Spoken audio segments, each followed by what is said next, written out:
Good morning, everyone. My name is JL. Hello, today I'd like to talk to you all about my upcoming thyroid surgery. It took me about 6 to 9 months to decide whether or not I'd go ahead and follow through with the surgery. But as you can see, my thyroid is quite large and I'm quite small. If I were to stand up, you'd see I don't even reach 5 feet tall. I don't even weigh 120 pounds. So to have this large of a neck and this tiny of a frame, my doctors got kind of concerned. And I did a lot of praying and a lot of research. Sometimes the research online can be more harmful than helpful, but I took it all in and decided after several months to go ahead and move forward with the surgery. My surgery is coming up in August, and I'm looking forward to it. In fact, I told the surgeon if you all had an appointment the next week, I'd go ahead and sign up. My thyroid has been causing me some trouble.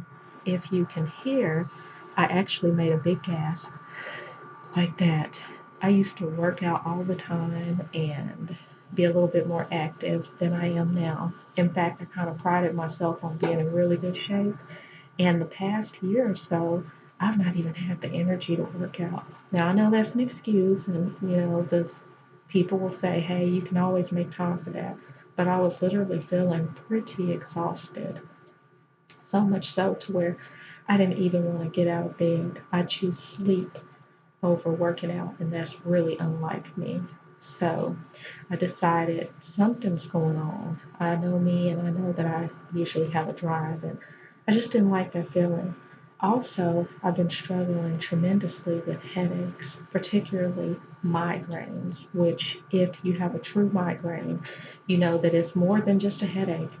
You have an onset, and sometimes that prodrome, as it's called, or predrome in some parts of the country, can be yawning, dizziness, tiredness, photophobia, sensitivity to smells.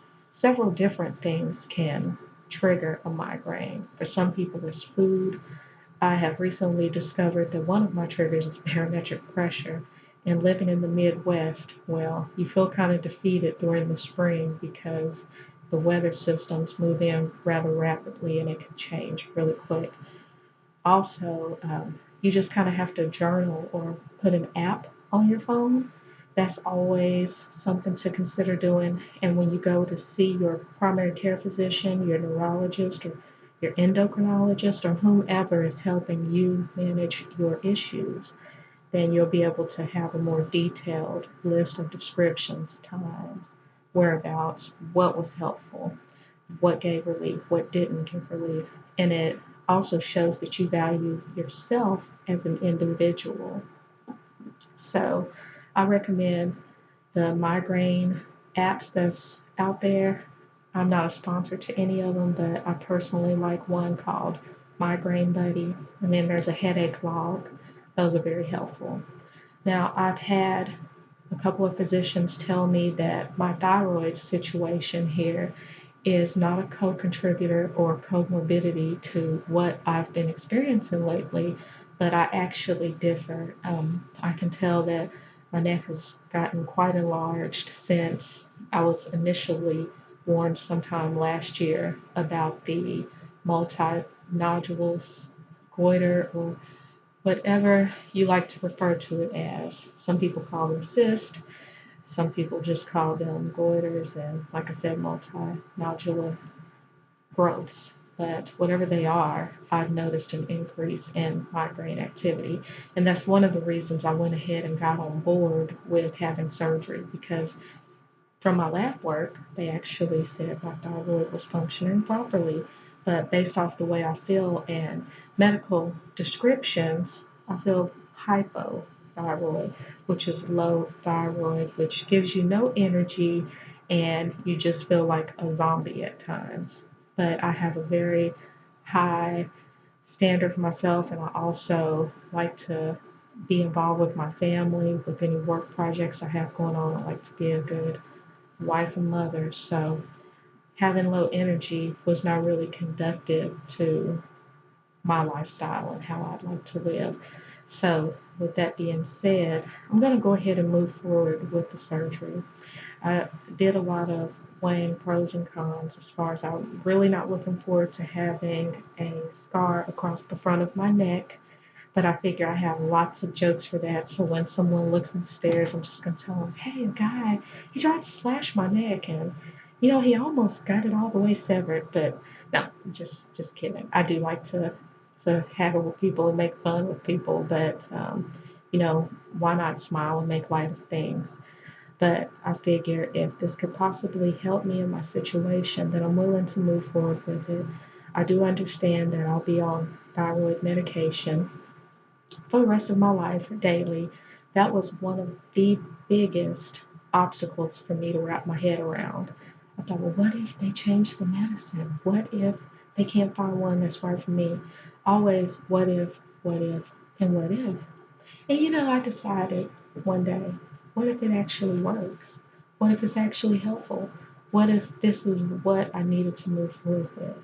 Now, I know I don't expect everything to go swell because I understand that there's a time frame for the medications to agree with you or not agree with you. And I feel mentally prepared for that at this point. I hope physically as well. I also understand that that adjustment period can cause some of the same symptoms I'm currently having. So I really felt as if I was in between a rock and a hard place upon making this decision. But I do feel like it's the right one to make. Now, there are people who say, oh, that was the worst thing I ever done. If I can redo it, then, I'd take it all back and I would have never done that. Oh, cell phone's going off. It goes off all the time. So if I make the decision, I really feel blessed to have prayed about it and to feel like this is the direction that I can go. I can offer no medical advice for anyone else, but this is my journey. So I've decided to move forward with it. Also, I'm not looking forward to the possible weight gain side, being someone that's small in stature. I will be very diligent to watch my diet and to hopefully get back into exercising, even if it's just walking or doing light activity. Now, personally, I've always liked to lift weights because I feel like for women, it gives women a better body overall. You tend to not look manly, and as some people say, like Shira or really buffed, you actually lean out and look quite feminine if you don't overdo it. But to each his own, and everyone has their own preference. So I will be posting more info as I can on this blog, I guess. I decided to do about my journey and how everything goes. So just stay tuned for more details and more to come. And if you're considering it, don't let Google scare you. Don't let MedHelp or any of the other prominent websites scare you off. It's a personal decision that you have to make that, frankly, you have to live with. Do your research, interview more than one physician to be your endocrinologist after the surgery and establish that good rapport. Ask important questions if they're willing to treat you based off the way you feel versus the way your quote unquote lab results or your range is. That was really important to me as well because I expressed earlier, I did feel as if I was hypothyroid, and some of the physicians that I visited with were like, well, you're in range, so you've got to be fine. And, I can honestly tell you I've never felt this bad in my whole life, to the point where it was interfering with my social activities, with family activities, with any activity, with work, with home. Just every aspect of my life has been affected. So I figure I typically like to be proactive, but I'm actually being a little reactive as long as it's taking me to go ahead and move forward. But I'm okay with that. So I want to be the best me I can to whomever I can, whenever I can. And right now, I don't feel as if I've been doing such. I don't enjoy some of the days where I'm sitting alone and the rest of the family has fun things to do that I insist upon them doing because my family is very loving, very caring. They'd stay here with me all the time just to watch me. And I tell them, no, you go right ahead and do what you want to do because I actually get joy seeing you all have fun and playful and just whatever. The world doesn't stop for one person, but I just cannot wait to dive back in and see how everything transpires after the surgery. I'll try to post more as I can get to it. Again, like everybody else, my life is running 100 miles per hour and I do have my priorities. So I want to make sure that I'm tending to those and, of course, keeping up with this blog and maybe encouraging someone along the way. If I can encourage one person, then I've done my job. Thank you and God bless.